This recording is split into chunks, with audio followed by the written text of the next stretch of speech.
তোমার আশেপাশে থাকা মানুষগুলোই তুমি একটু উপরে উঠতে যাবে তোমাকে টেনে হিঁচড়ে নিচে নামাতে চেষ্টা করবে। হ্যাঁ, কথাটা তিতা হলেও সত্য। তুমি একটু ভালো কিছু করতে যাবে তখন তোমার আশেপাশের মানুষগুলোই তোমার শত্রু হয়ে দাঁড়াবে। আসসালামু আলাইকুম এভরিওয়ান, সবাই কেমন আছো? আশা করছি ভালো আছো। আমরাও আল্লাহর রহমতে ভালো আছি। আমি সীমা আছি তোমাদের সাথে। আজকেও একটি ব্লগ নিয়ে চলে আসলাম। তো ভিডিওর প্রথমে একটা লাইক চেয়ে নিচ্ছি। যদি ভিডিওটা ভালো লাগে তাহলে অবশ্যই একটা লাইক দিবা, সাবস্ক্রাইব করে পাশে থাকবা। তো দীর্ঘ 4-5 দিন টানা বৃষ্টির পর আজকে রোদ উঠেছে। তো দেখতেই পাচ্ছ যে রোদের মধ্যে সব কিছু মেলে দিচ্ছি। খেতা কাপড় আজকে প্রচণ্ড রোদ উঠেছে।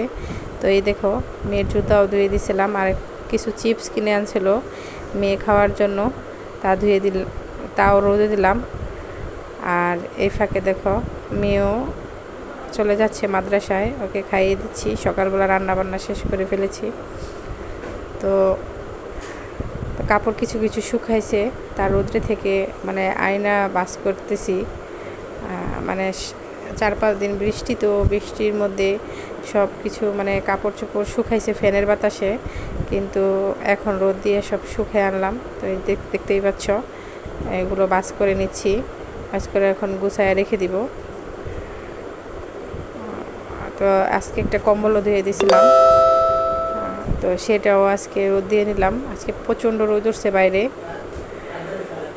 তো তোমাদের ভিডিওর প্রথমে যা বলছিলাম, তো তোমাদের আশেপাশে থাকা মানুষগুলোই দেখবে তুমি একটু কিছু ভালো কিছু করতে যাও, তোমাকে টেনে হিঁচড়ে নিচে নামাতে চেষ্টা করবে। আবার তোমার এই আশেপাশে মানুষগুলাই তোমাকে কত কটু কথা বলবে। তো যাই হোক, সেগুলো কান না দিয়ে তোমাকে সামনে এগিয়ে যেতে হবে, এটাই বাস্তবতা। যদিও কথাটা তিতা হলেও সত্য, তোমার আশেপাশের মানুষগুলাই তোমার শত্রু হয়, বা তোমার আপন লোকগুলাই তোমার শত্রু হয়। তো এদিকে আমরা টক পাতা ভর্তা বানাবো। তো তোমাদের এলাকায় কি কে কে এই টক পাতা ভর্তা খাও অবশ্যই বলবে। আর রান্না করব দুপুরে মুরগির পা, কলিজা, গিলা, গলা, এগুলা কে কে খেতে পছন্দ করো অবশ্যই কমেন্টে বলবা। তো এইদিকে দেখো, এগুলা আমাদের দেশে চুক্কা পাতা বলে, তোমাদের দেশে কি বলে অবশ্যই বলবা। তো আমি পাতাটা সিদ্ধ করে নিয়েছি, পাটায় ডলে ভর্তা বানাবো। এই ফাঁকে আমি তরকারিটা বসিয়ে দিয়ে নিব, কারণ এই দিক দিয়ে তরকারি হবে আর অন্য দিক দিয়ে আমি ভর্তাটা বানিয়ে নিব। তো এই তো দেখো, আমি পেঁয়াজগুলো ভেজে নিচ্ছি। মুরগির চামড়া খেতে কিন্তু, গিলা কলিজা খেতে কিন্তু আমার মুরগির মাংস থেকে অনেক বেশি ভালো লাগে। কাছে কেমন লাগে অবশ্যই বলবা।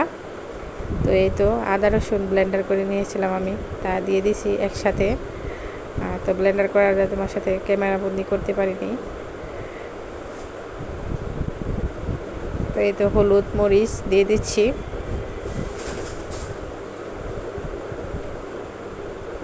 তোমাদের কার কার পছন্দ গিলা কলিজা, মাথা, পা অবশ্যই কমেন্টে বলবা। আমার কিন্তু খুব ভালো লাগে বোনা করলে।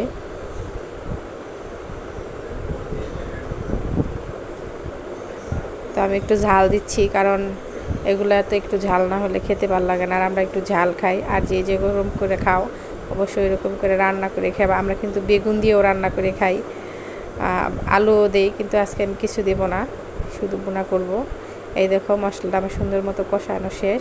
এবারে আমি সবগুলো গিলা কলিজা, পা এগুলো দিয়ে দিব,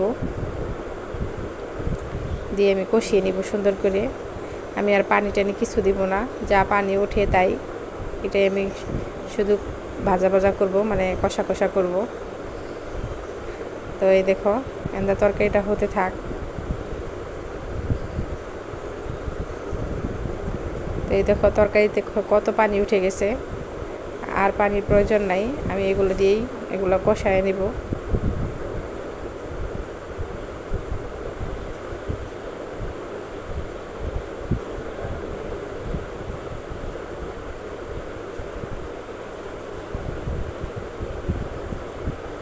তো এইদিকে দেখো, আমি এক পিস কিন্তু মাংস উঠাইছি। মেয়ে ওই দিক থেকে বলছিল যে ও খেলার জন্য একটু রাখবে, সে শাড়ি বাতিল খেলে, তার জন্য দিয়ে দিছিলাম। পরে মনে হয়েছে, এই কারণে আমি একটু উঠায় রাখছিলাম এক পিস। আর এই তো দেখো মরিচগুলো বেটে নিচ্ছি পাটায়। পাটায় ভর্তা বানালে কিন্তু অনেক মজা লাগে, ব্লেন্ডারে ভর্তা বানালে অত মজা লাগে না। তাই আমি যখনই ভর্তা বানাই চেষ্টা করি পাটায় ঢলে ভর্তা বানানোর জন্য। এই তো আমি মরিচগুলো সুন্দর করে বেটে নেব, তার সাথে রসুন পেঁয়াজ ভেজে নিয়েছি, এগুলো বেটে নেব। এই ভর্তাটা কিন্তু আমার কাছে খুব ভালো লাগে। আর আমাদের এলাকায় খায় টক পাতা, মানে ভর্তাটা একটু টক টক লাগে। আর তার সাথে ধনিয়া পাতাও দিতে হয়, মানে অন্য সব পাতা দিলে সেটাও মজা লাগে। এই যে পাতাগুলো একবারে পানিগুলো শুকায় নিতে হবে, যখন তোমরা সিদ্ধ করবা তখন পানিগুলো একবারে শুকায় নিবা। এই যে সুন্দর হয়ে গেছে আমার ভর্তাটা কিন্তু অনেক মজা হয়েছিল। আমি কিন্তু রাত্রে ভয়েস ওভার দিচ্ছি আর দুপুরবেলা আমি খেয়েছি, তাই বলতে পারছি তোমাদেরকে যে ভর্তাটা অনেক মজা হয়েছিল। আমি ভর্তা দিয়েই ভাত খেয়েছি, অন্য কিছু দিয়ে মানে মুরগি মাংস খেয়েছি অল্প একটু, কিন্তু ভর্তা দিয়ে আমার অনেক মজা লাগছে, আমি ভর্তা দিয়ে বেশি ভাত খেয়েছি। তাই তো আমাদের ভর্তা বানানো শেষ, এ ফাঁকে আমার তরকারিও হচ্ছে। এই দেখো আমি তরকারিটা সুন্দর করে, আর কিন্তু আমি পানি দিইনি, যা ওইগুলো থেকে পানি উঠেছে তাই।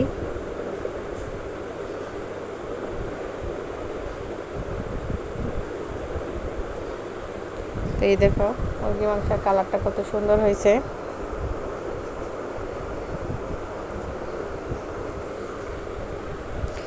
এইবার এই তো তরকারিটা আমার হয়ে গেছে, এখন চুলাটা বন্ধ করে দিব।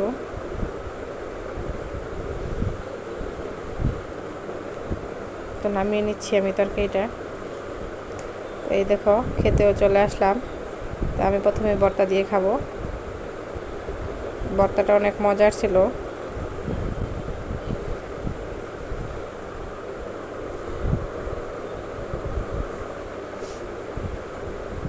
তোমরা অবশ্যই বাসায় বানিয়ে খেয়ে দেখবা কেমন লাগে।